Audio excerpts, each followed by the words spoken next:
Welcome back, basketball fans, to another late night basketball talk. So, the big drama, of course, is centering around Caitlin Clark and a lot of the treatment towards her from players around the league. Obviously, this has been a build up to this point. We saw a lot of WNBA players sneak dissing her, downplaying her, and really putting on a lot of negative sort of stuff even prior to her being drafted into the WNBA. And now that she's actually part of the league, and the league is benefiting from her being in the league, I think a lot of resentment from some players is actually being shown. Obviously, you wouldn't think this is all players. Some players obviously have to be smarter than that and realize the benefit of this. For years now, we've been hearing a lot of American sportswomen complaining about what they felt was unfair treatment compared to the male counterparts, right? Whether this was soccer or the WNBA. And for years and years, we've heard this going back and forth, moaning and groaning about how women felt they were being treated unfairly, not getting paid as much as they deserved, and the rest of this blah, blah, blah. Yet, what they failed to really bring up was the fact that if you don't generate profit, you don't make money. It has nothing to do with your sexuality, your race, your nationality. It has to do with your profitability. All these leagues are based on one simple thing: profit. If you make profit, you get paid very well. You can see this with golf or tennis, two women's sports that pay relatively well compared to soccer or the WNBA. You look at Ronda Rousey as an example, a woman that was able to break into the MMA, predominantly a male league, so to speak, and she was the one doing pay-per-views and headlining cards. Why? Because casual fans, general population, it doesn't matter who, it doesn't matter why, but they were willing to spend money to watch her fight. They were willing to pay for her pay-per-views. So she became one of the number one drivers in the MMA, right? It had nothing to do with her, her being a woman, not being able to sell. We see this currently in boxing, right? Obviously, I have a channel that focuses on boxing, and currently you have Amanda Serrano and Katie Taylor, who are making millions of dollars in their rematch. Millions of dollars, right? Which is really unprecedented for female boxing. But when you get to a point where you've earned it, you've built your name up to a point where now you can generate it, where you have companies like Netflix that are willing to pay for it, then you make the money you deserve, right? The one thing about athletes, and this is all athletes, men, women, whatever, it's this entitled mentality that they have. And I understand this with American athletes, because you look at a lot of these players like NBA players, these guys are celebrities in high school. They're getting money in high school. Now in college, some of them making millions of dollars a year, right? So these guys are super entitled. Look at LeBron James as an example. Before he even went into his senior year of high school, that guy was driving a fucking Hummer. He was driving a Hummer. Why?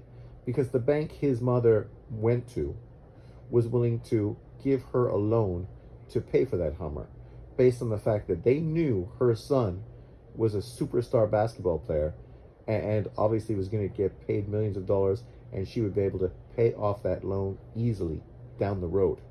That's if he didn't get injured and have his career ruined or anything that potentially could have happened. But this was how entitled he was as a high school player, right? So now you can understand why a lot of these women in the WNBA are hostile and jealous of Caitlin Clark. They've literally been listening about her for the last 2 years, a college basketball player who's been getting way more attention, way more hype than they have. And they're professionals who've already played college. Many of them national champions, players of the year, players that won multiple national titles, and then went into the WNBA and have been MVPs, won titles in the WNBA. So of course they feel that they are above her, that they're entitled. They've put in their work, they've earned the respect, and they've earned what they deserve. But they're getting what they deserve. They were unable to break through that glass ceiling. They were unable to attract investment into the W. They were unable to do what Caitlin Clark is doing. And some people are saying this is about race. We've seen The Voice and other channels all over YouTube, and people are going back and forth in this, and a lot of different takes. Listen to the ones you like. You let that guide you. But as an example, you hear a lot of people making this about race and sexuality. The reason she's being pushed and given this platform is because she's a white, straight woman. The irony is, though, the WNBA's had many white, straight women who were super successful college players. Yet none of them were able to break through that ceiling. They've had tons of black, attractive, superstar college players who went into the W. And while they were able to garner some attention, they weren't able to break through the way Katie Taylor is. I mean, I don't think Katie Taylor is an attractive woman. I think there's been plenty of far more attractive women coming out of college into the W, right? That based on sexuality and just advertisement and that kind of sort of Anna Kournikova type of image would have been far better face and far more successful for the W. But they weren't able to do it. They weren't able to break through, not the way that she was. Now, of course, you have Angel Reese, who wants to take a lot of the credit for this, feeling that the rivalry they had in college and that one situation where LSU beat them, and then, she got a lot of negativity thrown at her because of the arrogant manner that she received that championship, right? Being really arrogant and really obnoxious, and got a lot of heat from that. And people are like, I don't understand why she's getting heat. Caitlin Clark also talks a lot of crap, and she doesn't get it. It's because Angel Reese is black. No, it's because what Angel Reese did was beyond. It was extra. And she did it because that's her. Her personality is extra. Look what happened this year when she lost to Caitlin Clark. Instead of giving Caitlin Clark and her team the praise they deserved for beating them in the rematch, she made it all about her. And the fact that she's being sexualized, and the fact that she's the victim. This is literally what she said post-game. Not wanting to give any credit to the team that beat her, that she was so arrogant against the year before when she won. This time, she still made it about her. Crying and moaning that she's the victim, that she's being sexualized. Yet, if you follow her on Instagram, on social media, the only person sexualizing Angel Reese is Angel Reese. She's selling her sexuality to make money, right? So that's fine. If that's what she wants to do, she's a big woman. She can do what she wants. But to act as if a lot of the positivity that's coming into the league is based on her, no. She's the opposite of what brings investment to the league.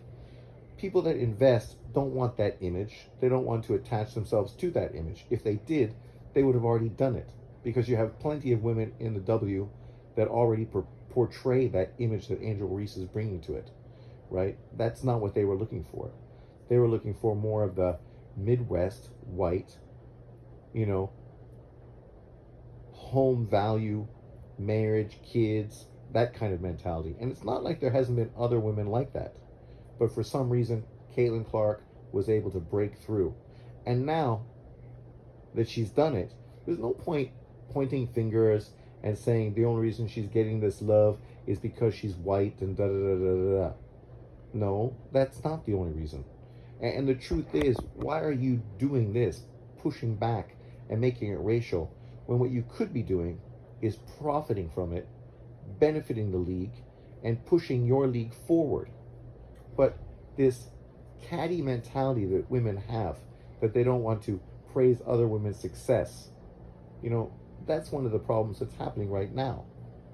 They'd rather go out there and sabotage her, show that she's not all that, and then have all this money and all this attention and all this positivity that's being flooded to the W actually be taken away, and have the W slip back into obscurity, which they've been living in for over the last 30 years, right? And they'll be happy because now they can play the victim and say, ah, see, it's racist, it's this, it's feminist, it's sexist, right? Instead of being smart enough to capitalize on what's right in front of them. And that's the thing. Capitalize on it.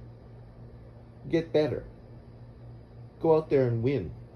When you get these television times with Indiana and the Fever with Caitlin Clark, go in there and fucking, score 40. Show them that, man, this league is full of great players, and you're one of them. And now these shoe endorsements will start flying your way. All these commercials and all this extra money will start going to you, right? That's what these women have to do. Capitalize on this new attention the WNBA is getting thanks to Caitlin Clark. Thanks to her, now you fly chartered, something you never did before. Thank you very much, Caitlin Clark. Caitlin Clark is taking so much heat. She's the constant person that's getting all the attention in the league. And I understand for some people with their ego, this is hard for them because they wish it was them that was getting all this attention, that the media was chasing after them. They don't want to always answer questions relating to her, even though she's the one dealing with all that pressure, doing all these interviews, having all this heat fall on her head, right? All this pressure to carry the league, to be the Michael Jordan of the WNBA. For you, you just need to do your thing. And thanks to her, you're going to get so much more media attention. It's going to benefit you. And that's all you need to worry about. But you'd rather cheap shot her, catcall her, and just treat her in this really negative way, which the media is watching. And now the attention you're getting is all negative. So now it's perfect for you to cry victim once again, to say, oh, it's racism. Oh, it's because I'm a lesbian. They hate LGBTQ, right? It's always this victim mentality. But yet you're bringing this towards yourself. This girl, this point guard that cheap shotted her, she's going to get all this negative publicity now based on that. And then she's going to start playing the victim. Yet she's the one that did it. And her teammates pushed her to do it and then cheered her for doing it. Angel Reese, one of them, right? And then you wonder why Angel Reese is the black hat in this scenario. It's because you're making yourself that. You could go out there, compete, be cool and competitive, and go out there and beat her, and then say, my team, we work hard, we work together, and we're just trying to be the best team in the league. Caitlin Clark and her team are great. They fire us up to be more competitive, and we went out there and we did our job, so congratulations to us. But you'd rather get this negative attention and lose, right? That's the irony in this situation. You did that stupid move, and then you lost to a team that only had one win, and you gave them their first home court win. So not only did you make yourself look stupid because of the way you played, but you also lost in the process. So you weren't even able to fire yourself up enough to actually beat the team that you were cheap shotting and trying to use this mental warfare to get an edge on. And then I've heard coaches and other people say, the WNBA is an aggressive league, and this is the way it is, and it's always been this way, and yeah, and that's why nobody watched it, right? So keep playing that way, and keep being unsuccessful, and have no one give a fuck about your product, right? The NBA changed. They changed to be something that people wanted to see. They changed to be more attractive, so that they had a product that they were able to market globally. And because of that, everybody has benefited huge. And that was thanks to Magic Johnson and Larry Bird and their rivalry, which was East versus West, right? Star versus shy, humble dude, even though Bird's far from humble. White versus black. There's many stories you could play off of it. And then, of course, then you had Michael Jordan, the Messiah, right? Who came in and carried the league to a whole new level that that was just unbelievable. And the league is basically riding off of that Michael Jordan era.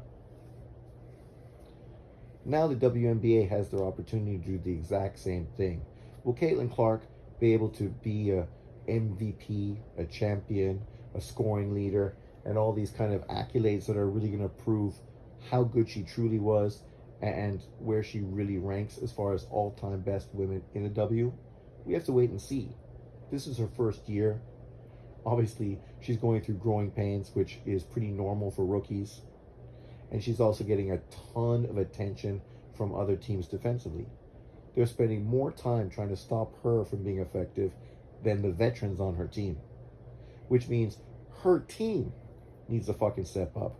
Her veterans need to step up and fill in those holes and benefit because of the extra opportunities they have. And when they get, when their star player, the player that's bringing them all this attention, this extra money, gets cheap shotted, these girls need to fucking step up and protect her, right? The fact that her own teammates don't have her back, this is a big issue.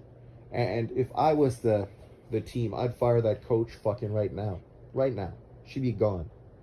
Because if this is the way you're going to build a team around a player we just invested so much in by drafting number one, and yet there's no team chemistry,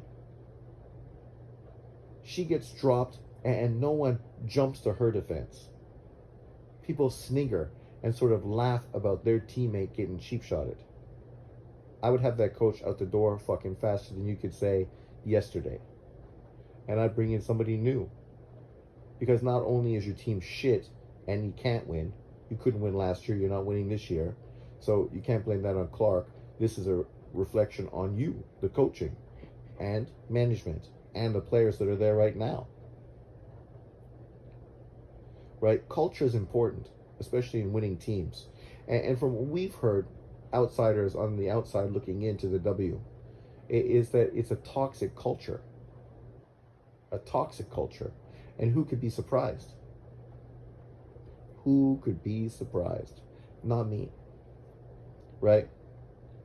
There's a lot of jealous, angry, victim playing women that play in the W. That's ego is bigger than their skill set. That think that somehow they deserve more than they actually have earned. These were women that had to go to Russia to play to, make more money. And they played victim because of that. Even though all the women that broke into the W before them, better women, had to do the exact same thing. You think about people like Cheryl Miller. When she first started, there wasn't even a WNBA. Annette Woodard and others, right? So it's this lack of respect to the game, lack of respect to the people that came before you, and lack of respect to the development that your league needs to get where you want it to go so you can benefit from it. Yet you'd rather cast stones, kick, name call, and actually make that process that much more difficult. You don't gotta like Caitlin Clark. You could feel envious and feel she doesn't deserve all this. You can think she's getting all this attention just because she's a white girl. That's fine. But when the media talks to you, you should also shut the fuck up. When you play, you should play hard, but you should also play fair. Because all of this negativity is just going to reflect negatively on the WNBA. So it's like one step forward, two steps back. And if that's the way you want to proceed, hey, it's your league. I don't care. I don't even fucking watch. And outside of paying attention to what Caitlin Clark and her team are doing, I could care less with what the rest of the league is doing. And unfortunately for you, that's really what the majority of people feel, right? I saw the Liberty so happy that they just made $2 million in profit on a home game against Caitlin Clark. So why did the Liberty finally make this much money? Because of Caitlin Clark. If Caitlin Clark wasn't there, they wouldn't have made that much money. Nobody would have went. Nobody would have cared. So you better not bite the hand that feeds you. That's all I'm saying. Thanks for watching. Leave your comments below. What do you think about all this negativity and hate towards Caitlin Clark? Is it justified, or is it just a lot of catty bitches?